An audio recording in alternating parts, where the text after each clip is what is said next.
Don't allow people to tell you we are stealing on your behalf. Leaders don't steal. We don't elect leaders to steal. Nobody worth their salt should glorify corruption. Oh, that this person stole and shared with you. No. You steal 10, you share with us 1, and then you say you stole on our behalf. Did we send you to steal? If you are in leadership, you have to be upright and accountable. Those of you in authority, stop confusing request, demand for accountability with hate speech. Young people, I want to challenge you. The struggle for freedom, the struggle for justice should not be in vain. I may not have long to go. Like I've said, I graduated 50 years ago, so you can imagine how long I have to go. It's not very long. Maybe, probably some 10, 15 years. But for you, you still have 50, 60 years ahead of you. Don't accept to pay the price we have paid for you to repay for what we have gained on your behalf. No. Stand up and tell us, sorry, enough is enough. You have to stop here. What we are managing is not ours. It's not our own estates. It's your resources. We are managing your resources and we are in power with your will, your authority. Therefore, young people, I implore you, pick the button where we are dropping it and struggle for freedom, for mankind, and for yourselves. I thank you. Alright, ndowooza omukulu tumwewuliriddeko General Tafiire engeri gyagezezaako okulabika nti asengeka ensonga ze awakooledde abavubuka b'eggwanga Uganda bonna okuvaayo okulabika nti balwanirira eddembe lyabwe. Ganja Fadge manya Credible Media yujjigwe mukutu tubasaba okusubscribinga, okulayikinga awamu n'okusharinga content waffe twongere okulabika nti ate tubaweereza. So mu mbeera ezifaananako bwe zityo leero tuzze okuba torch mu speech y'omukulu gye yakoze wali matikkira aga29 aga Kampala International University babadde batikkirira abayizi abawererako ddala. So General Tafiire we yaweereddwa omukisa okulabika nti ayogerako eri abavubuka ab'enjawulo be babadde batikkira ku mukolo ogwo gwennyini, yavuddeyo n'asaba abavubuka okulabika nti bavaayo okusitula amaloboozi okulwanirira eddembe lyabwe, okulwanirira obwerufu, okulwanirira humanity. Aserebye ensangi zino obubbi bungi nnyo obukyase mu banene mu gavumenti, naye ate munnange okusinziira ku General Tafiire bwe yayogedde nti abantu bano abanene mu gavumenti oba abakulembeze bwe babanenyaako ate bavaayo ne speeches ez'obusungu obw'ekika ekyawaggulu balaga nti ate banyiize nnyo. Blame bagijja oba oliawo bagiteeka ku bano ababanenya ne batatunuulira biki bye babadde babanenyeza. So mu mbeera ezifaananako bwe zityo Tafiire oba General Tafiire abadde mukambwe nnyo n'agamba ffe kati ebbanga lye tuli wano ku nsi ttono nnyo. Nze nagraduating emyaka 50 emabega. Kitegeeza kati emyaka gye nnina ekinene nnyo ku duniya kuno nsigazaako emyaka 15 ku 10. So kaakati mu abavubuka n'abasaba oba n'abaduumira, in fact abakomandinze n'abagamba muleke kutunulira bintu kubirabanga bwe bitambula ne mwefuula bannakyesirikidde. Kuba mu abagraduatinze wano n'abavubuka ba Uganda okutwaliza awamu mukyalina chance ewangaalira ku nsi kuno emyaka 6 emyaka 5 emirala mu maaso. Kyokka ate bano abantu ababaddewo ebbanga eddene batudde oba oliawo ku mikisa gyammwe, batuulidde resources zammwe ez'eggwanga bazeezibise bazifudde za bwannannyini.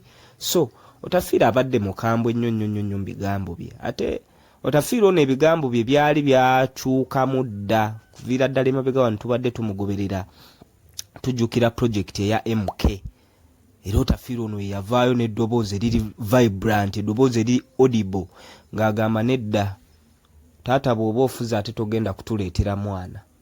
Era y'omu kuba project eya Muhoozi project okugiteeka ku ttaka, teyabanyigira ku liiso n'agamba bannange tubaddewo tufuze ebbanga ate kakati muleete n'omwana. Era y'omu kubaavumirira eky'omuntu akyasaavinga mu magye ate okujja mu active politics. Yagamba ekikolwa kye tulaba kino kibi, era n'ebigambo bye yali ayogera ng'oba ayolekeza General Muhoozi tebyali biwoomu. So mu mbeera ezifaananako bwe zityo avuddeyo n'agamba mu abavubuka gwe guno omukisa gwokka gwe mwandikozesezza, temutuulira maloboozi gammwe. Ate nno mwana bw'ogenda ku ground ife oba oli awo abatunuulira ensonga, abantu bano bwe tulabanga ba elites, abavubuka abasomye bazadde baabwe bataddemu akasente, abamu be basinga okwesuulirayo ogwa naggamba mu matter of national importances. Olabira ddala nga TikTok zibatutte, emikyakalo, obusente bwe bafuna nabo bwa lumaggamagga, naye ate bwabufuna bwabwonoona. Bw'omugamba ku nsonga ezinyiga abantu alaba teyeefiirayo, alaga teyeefiirayo, be batalina mirimu, bintu bya kutetenkanya. So embeera z'abavubuka ku ground ate abasomyeko zeewuunyisa kuba ffe tubawangaliramu tubalaba. Ogamba omuvubuka omuyivu bw'ato bwe yandiyisizza. Omukulu ow'ekitiibwa Robert Kyagulanyi Ssentamu alina speech gye yakoze ku nsonga za ow'ekitiibwa Mathias Mpuuga. Ana statement gye yakoze n'agamba bannange, nandigambye nti oba muweerera abaana, naye ate abantu be tulaba abakola vulugu bayivu. N'agambye statement ndowooza si entuufu okukolebwa. N'akomekereza ng'agamba abazadde era n'okubatuma n'okusitula eddoboozi n'obubaka bwe ng'abutuusa ku bazadde ab'enjawulo nti muteeketeeka abaana. Omwana ne bw'onoomusomesa nga tomuteeseteese era tajja kugasa society mwawangaalira. Be bakulembeze be tukeera ku makya ne tulonda ne tusindika mu parliament ne mu bifo ebirala eby'obukulembeze ne bakola gadi b'engalye, ne batafaayo ku bantu oba oli awo babateeka mu bwesigwa, bateeka mu bifo ebyo okusaavinga n'okubatuusaako obuweereza bwe bateekeddwa okulabika nti bafuna. Batuuka eyo beerowoozaako bokka, otafireke kali kayogedde. Humanity ak'obuntu kikulu nnyo. Abantu balina okulabika nti ebyo byonna babirwanirira okuddamu okulabikako mu ggwanga lyaffe Uganda. Naye embeera nga zikyatambula bwe zityo, n'abavubuka ng'oba oli awo mwesuulirayo gwa naggamba, si bonna, kuba bw'otunulira abavubuka abayitirivu nnyo oba oli awo abalwanira, abayaayaana okubaako bye batereeza, oba oli awo be balaba nga abakulembeze abalina authority tebabitambuza bulungi ne basitula amaloboozi gaabwe. Kakati ate ekisinga okwennyamiza nti waliwo be tuyita ba political prisoners. Political prisoners bano ekibasibye ebiseera ebisinga kuba kulabika nti avaayo n'alaga obutali bumativu ku mbeera engeri ebintu gye biba bitambulamu mu ggwanga lye. N'alaga obutali bumativu ku gavumenti eri mu buyinza engeri gy'ekolamu ebintu. N'asitula eddoboozi lye n'akozesa n'ebikolwa okulabika nti alaga obutali bumativu. Oba oli awo n'alaga n'omuntu gwakkiririzaamu. Kati ate ebiseera ebisinga bano bagezaako okutuusa obubaka nti bannange mutunyigiriza. Obuyinza obukulembeze buba bubalemye, mulekulire muwumule. Banyiga bunyiizi abavubuka abo ne babateeka mu makomera. Era wano e Kampala Uganda aba political prisoners tulina bangi, abamu babatwalako ne mu court martial, kooti y'ekinnamagye, ne batawoozesebwa na mu civilian government. Nine weebuuza omuntu okuvaayo n'asitula eddoboozi lye okwogera ku nsonga ezimuluma. Ensonga z'alaba nti bannange eggwanga bwe liba literedde tekigenda kugasa ffeffekka abali ku opposition, wabula kigenda kugasa abantu bonna mu ggwanga. Kuba eggwanga bwe litereera, amalwaliro ne gabaamu eddagala, enguudo ne ziba kakeekanga nnungi bulungi nnyo, ebyenjigiriza ne bitereera, obuli bw'enguzi ne tubulwanyisa, service delivery nesobola okutuuka mu bantu. Okitegeera, ebintu byonna ebigwa mu kkowe eryo ne biba nga bitambula bulungi. tebigenda kwawulamu nti bannaye bano bawagira gavumenti bweti ne bweti bano babadde tebagiwagira. Abantu ezo privileges bagenda bonna kuzeeyagalira mu kyekimu oba kyekyennyume kyekya kino. Ebintu byonna buli bibanga tebitambula bulungi ng'amalwaliro madobonkamu, enguudo zaawomoggokamu ebituli zonna ziri awo ziringa ebiguudo ebigenda ewawalumba ettanda.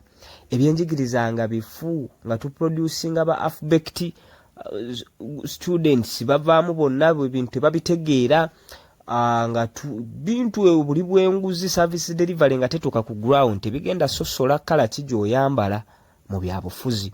Oba oli mumyufu, oba oli wa yellow, oba oli wa green, byonna bigenda bakwatira wamu, bigenda kubanyigira wamu. Kitegeeza nti bwe mulaba ebitatambula bulungi muyina kukolera wamu, collective efforts, nga totunulidde kibiina. Kuba nkakasa bulungi nti bwokera ku makya n'olonda ekibiina kya NRM ekyokulabirako ng'oli wa NRM era ng'okkiririzaamu ideologies zaakyo ne manifesto ne bagikuguza oba oli awo n'okkiriza obba wa akalulu. Ebintu bwe bitatambula bulungi naawe kikunyiga, ate gwe kikunyiga nnyo kuba oba wabawa obwesigwe osinga ono ataabakkiririzaamu kuba ye agamba nze nategeererawo nti tebaakole.